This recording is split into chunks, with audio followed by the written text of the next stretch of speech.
Hi, 24 female, I'm engaged to Jess, 26 female, and want my uncle, 49, to walk me down the aisle.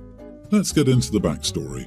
When I was younger, I had a twin brother, James, who had a heart condition.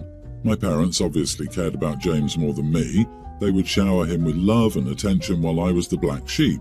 Eventually, when we were 9, his condition got worse, so he was in and out of the hospital. My parents then shipped me off to live with my uncle and his wife, Sarah, 46. It was the best thing to ever happen to me when I started living with them. My uncle and his wife gave me love and attention, something I'd desired for the longest time.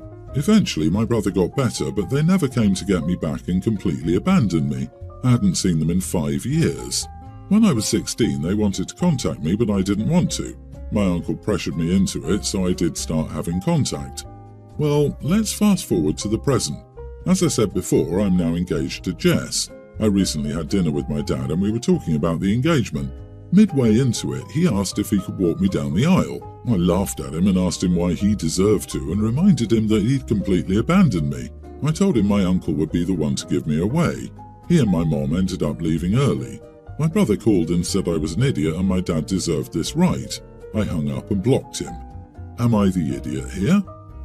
Not the idiot. Tell your dad he already gave you away when you were 9. This time you want your uncle to do the honours. I agree. He's trying to do takesies backsies without doing the work, even to try to repair your relationship. Did they ever ask you if you wanted to go home or try to keep in touch? Of course not, and I don't understand why they would assume you'd be all set for that. Exactly. I get that their son was in and out of hospitals, but they didn't bother to pick her up when he was well. Deadbeat dads don't get to walk their daughters down the aisle. The only right they have at this point is the right to go away. I find the giving the bride away thing outdated, but by traditional standards, if anyone deserves the right to give you away, it's your uncle, as he's been the father in your life. Would your dad by chance be embarrassed if others saw your uncle walk you down the aisle instead of him? Just a guess, but maybe it's an image thing. I'm baffled by the very different treatment of children by the same parents. One is showered with care, the other is ignored for 7 years. Feels like there's a piece of the puzzle missing. Did the parents never want to raise a girl? I disagree. You can have whomever you want to walk you down the aisle. That said, it is worth saying that extremely sick kid versus healthy kid situations are complicated. It can often feel like the parents love the sick child more. Your parents were probably aware of how you were responding to this situation and didn't want you to suffer because of all the attention they had to give to James's sickness. They arranged for you to stay with family, and that usually requires quite a lot of behind-the-scenes details that you probably never knew about, from your legal care to health care, guardianship, education, etc. I bet that your uncle and his wife were probably in contact quite a bit with your parents about you, and just never told you. Once James got better, you were already very happy with your current living situation. Selfish parents would probably want to take you back home, but I'd be willing to bet that they had a long conversation about it and figured you seemed happier where you were, and they likely didn't want to uproot your life again, especially if there was any chance of James getting sick again. Overall, your parents likely love you very much, and the way things went down felt like abandonment, but they were trying to give you a happy life. So if that's the reality here, then what you said might feel like they're getting punished by you for doing what they thought was best. No. OP, your parents didn't bother to see you for 5 years. So if it felt like they abandoned you, it's because they did. Phone call and basic communication skills exist. They could have contacted OP. No contact was their choice. And then they wanted to come back from the woodwork as if nothing happened and feel entitled to a position they didn't fulfill.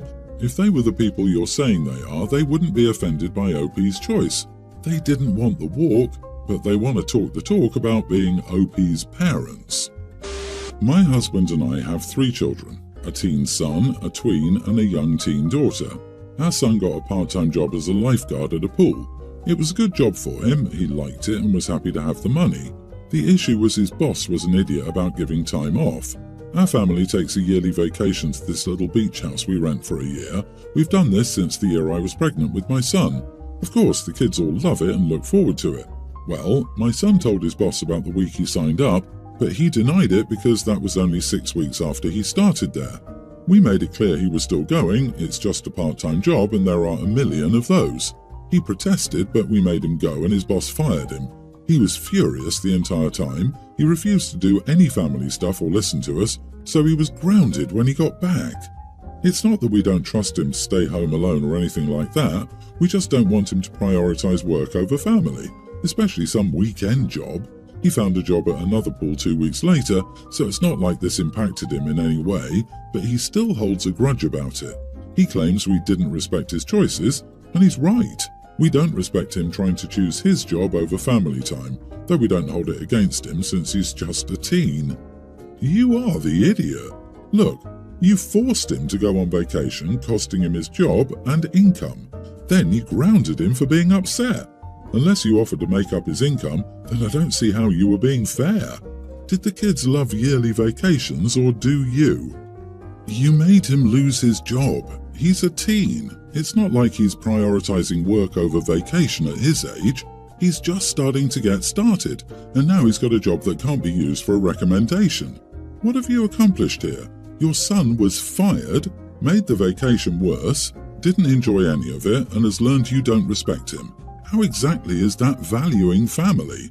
You should apologize if you hope to see him after he graduates. Not only are you teaching your kid that strong work ethics aren't important, but you're also teaching him that his negative emotions aren't valid. He's angry at you because he's trying to become independent, and you're actually holding him back in a very controlling manner. Are you trying to keep your little baby from growing up and becoming a man, Mama? He's not a little boy anymore, and he had a commitment elsewhere. Then you punished him for being justifiably upset when he was fired. Allow your kid to grow up. Then you need to let go. Last week, my wife, daughter, Lizzie, toddler, and I had dinner with my family. We were there to celebrate my brother's engagement. My parents were hosting the dinner at a restaurant. It was the first time my wife and I met my brother's fiancée, Anna, as we don't live near my family. My wife is deaf and wears hearing aids. My family is aware that she's deaf. My parents have learned a few signs so they can interact with her. As she's deaf, we've been teaching Lizzie sign language. When we're in loud environments, my wife is often overwhelmed by all the noise and turns off her hearing aids. When this happens, we tell Lizzie in advance, and she knows that if she needs her mum's attention, to either stamp her feet or bang on the table so that my wife can feel the vibrations and know that Lizzie wants her. When we got to the restaurant, it was loud, so my wife told me she was turning off her hearing aids and would just lip read. My brother and Anna hadn't arrived yet, but my parents were there and they apologized for the restaurant being louder than they expected. My parents understand why she turned off her hearing aids and tried to pick somewhere quiet. When my brother and Anna arrived, I told them that wife had turned off her hearing aids. Brother just rolled his eyes while Anna had a slight look of disgust. Anna sat next to my wife at the table, and Lizzie was on the other side of my wife. Partway through dinner, Lizzie banged the table next to wife, wanting her attention, but as wife was conversing with Anna, she didn't respond to Lizzie straight away. So Lizzie banged on the table a second time, and she got my wife's attention to be taken to the toilet. While they were gone, Anna snapped at me, telling me that we needed to teach Lizzie not to be rude. I tried explaining that this is how Lizzie got her mum's attention when she turned off her hearing aids, and we encouraged it, but Anna continued that this was rude and we should parent better. Anna referred to my wife as being defective, so I made the decision for us to leave. I apologized to my parents, offered to pay for our meal, and picked up our belongings. My parents insisted that Anna apologize, but my brother agreed that the table banging had been rude. That evening, I got an angry phone call from my brother, with Anna shouting in the background, furious that I had made a scene at the restaurant and left when it was Lizzie banging on the table that had been rude. He also wants me to pay him back for dinner, as my parents made him pay for the dinner because Anna had been rude, and they didn't want to give her the idea that they supported her behavior. They left just after we did. I'm pretty sure that I'm not the idiot, as this is normal to me with my wife being deaf, but it might look rude to people on the outside. Edit, Lizzie was sitting on the end of the table. My wife was to her left and I was to her right. Yes, she could have asked me to take her to the toilet, but Lizzie doesn't like going into the men's and prefers to go with her mom. Holy cow, Anna is... wow, she called your wife defective? Defective? You are not the idiot. While generally I would say not to teach your kid to bang on the table, she's doing it for a specific purpose that's acceptable in the deaf community for attention getting. However, this tactic is usually used among deaf individuals with deaf individuals. You need to be teaching your child to get her attention in a variety of circumstances. There were multiple avenues of getting your wife's attention in this scenario that isn't as intrusive in a public setting, and your daughter needs to be taught them as well. She's 3, so you have some time. Just don't make table banging her go-to when there are other non-intrusive ways of getting a deaf person's attention. The first time she banged, you should have gotten your wife's attention instead of letting her keep on banging. Has your brother always been snarky and insulting and dismissive of your wife and her hearing issues? He has been. We are no longer as close as we once were after he suggested that I find a normal partner. He's the only one who's refused to learn a few signs. Well, looks like your brother met his soulless mate. At least this will save 2 other people from being married to these 2. Don't pay him back, and let him know that any time his fiancée decides to try to tell you how to parent your child and insult your wife, the response will be the same. And him too. If anyone, Anna is defective, given her complete lack of empathy and understanding. I have 2 daughters with 2 different women. Jade, teen, and Elle, 1 year older, are both in the same grade since Jade skipped a grade. Jade is very smart and extremely competitive, while Elle is not competitive. A while ago there was a test in their school. The test covered all of the subjects that they've learned this year, and all of the kids in their grade had to take it. Yesterday they got the results. First, Elle arrived and happily told me that she was 17th in their grade. I told her she did a really good job and I was proud of her. Then Jade came and she was crying her eyes out and went to her room without saying anything. I thought something bad had happened, but Elle told me she was crying because she became 2nd in their grade. That night, I decided to take her to her favourite restaurant to celebrate and cheer her up a bit, so the 3 of us went to celebrate, then I took the girls to their moms' homes. An hour later, Elle's mom called me to tell me that I was an idiot for only celebrating Jade. I told her that it's not like we ordered cake with Jade's name on it, or didn't take Elle with us. It was just dinner with both of the girls, and Jade was the one who was upset and did a better job, so, of course, we would go to her favourite restaurant. Am I the idiot for only celebrating one of my daughters? You are the idiot. It's totally normal for one child to excel in a certain area and another child to excel in different areas. You're supposed to show love and appreciation for both of your daughters, not the one you believe is better at something. You celebrating only Jade's achievement is such an idiot move, especially having Elle there the entire time and not celebrating her for something she equally participated in. Elle's bubble must have really burst when what she thought was a huge achievement was overshadowed by her sister. My daughter raised her math grade from a D to a B. My son came home with his usual straight A report card, apologising that his reading was only 92% this quarter. Guess which one got to choose for dinner? Both. They both did a great job.